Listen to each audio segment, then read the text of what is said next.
Hi అండి, నమస్తే. Welcome to Vishali wonder channel. ఈరోజు నేను చూపించబోయే రెసిపీ అందరికీ ఫేవరెట్ రెసిపీ అయినా ఈవినింగ్ అవ్వగానే అవుట్ సైడ్ వెళ్ళగానే చూసిన తక్షణం తినాలనిపించే గోబీ మంచూరి రైస్ చూపించబోతున్నానండి. స్ట్రీట్ స్టైల్లో సూపర్ టేస్టీగా క్విక్గా ఇంట్లోనే ఎలా ప్రిపేర్ చేసేసుకోవచ్చో చూపించబోతున్నానండి. మీరు ఈ వీడియో చూసినట్లయితే ఇంకా అవుట్ సైడ్ తినకుండా ఇంట్లోనే కావాల్సినప్పుడు చేసుకొని తినచ్చునండి. బయటికి వెళ్ళి ఎప్పుడు తింటామా అనే ఆలోచన లేకుండా క్విక్గా ఇంట్లో ప్రిపేర్ చేసేసుకోవచ్చునండి. ఈ రెసిపీ కోసం నేను 200 గ్రామ్ కాలీఫ్లవర్ ముక్కలు తీసుకున్నానండి. ఇప్పుడు ఒక బౌల్లో హాట్ వాటర్ తీసుకుని అందులో కొద్దిగా పసుపు అలాగే సాల్ట్ వేసి ఒక 70% ఉడికించుకుంటున్నానండి. ఇలా ఉడికించుకోవడం వల్ల మనకి ఫ్రై చేసినప్పుడు క్రంచీగా చాలా టేస్టీగా ఉంటుందండి.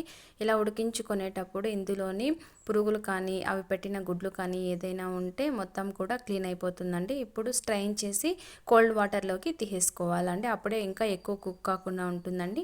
ఇలా తీసుకున్న వీటిని ఒక బౌల్ తీసుకొని అందులోనే 2 టేబుల్ స్పూన్ మైదా, 2 టేబుల్ స్పూన్ కార్న్ఫ్లవర్, కొద్దిగా సాల్ట్ వేసుకుంటున్నానండి.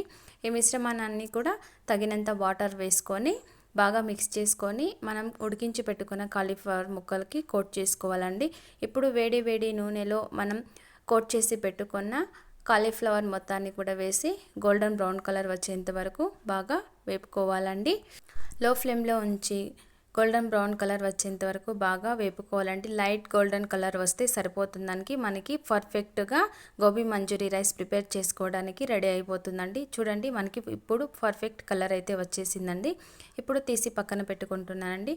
ఇప్పుడు ఇంకొక ప్యాన్ తీసుకొని అందులో నేను 3 టేబుల్ స్పూన్ ఆయిల్ వేసుకొని 2-3 గార్లిక్ని సన్నగా కట్ చేసి వేసుకుంటున్నానండి. అలాగే 2 పచ్చిమిర్చిని కూడా సన్నగా కట్ చేసి వేసుకొని ఇవి కొద్దిగా ఒక 2 సెకండ్స్ బాగా వేగనివ్వాలండి. తర్వాత సన్నగా కట్ చేసి పెట్టిన ఆనియన్, క్యారెట్ని యాడ్ చేసుకుంటున్నానండి. ఇప్పుడు క్యాప్సికమ్ ముక్కలను కూడా వేసి కొద్దిగా మగ్గేంత వరకు వేపుకుంటున్నానండి. మరీ మగ్గాల్సిన అవసరం లేదండి, కొద్దిగా బాయిల్ అయితే సరిపోతుందండి. ఇప్పుడు ఇందులోనే tomato ketchup 1 tablespoon, chilli sauce 1 tablespoon, అలాగే సోయా సాస్ కొద్దిగా, వెనిగర్ కొద్దిగా యాడ్ చేసుకుంటున్నానండి.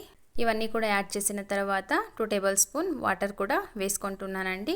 ఈ మిశ్రమం మొత్తం కూడా బాగా మిక్స్ అయ్యేలాగా హై ఫ్లేమ్లో ఉంచి వేపుకోవాలండి. ఇప్పుడు ఇందులోనే మనం ఫ్రై చేసి పెట్టుకున్న గోబీని ఇందులో యాడ్ చేసుకుంటున్నానండి. ఇవన్నీ కూడా టాస్ చేసేటప్పుడు హై ఫ్లేమ్లో ఉంటేనే మనకి పర్ఫెక్ట్గా వస్తుందండి.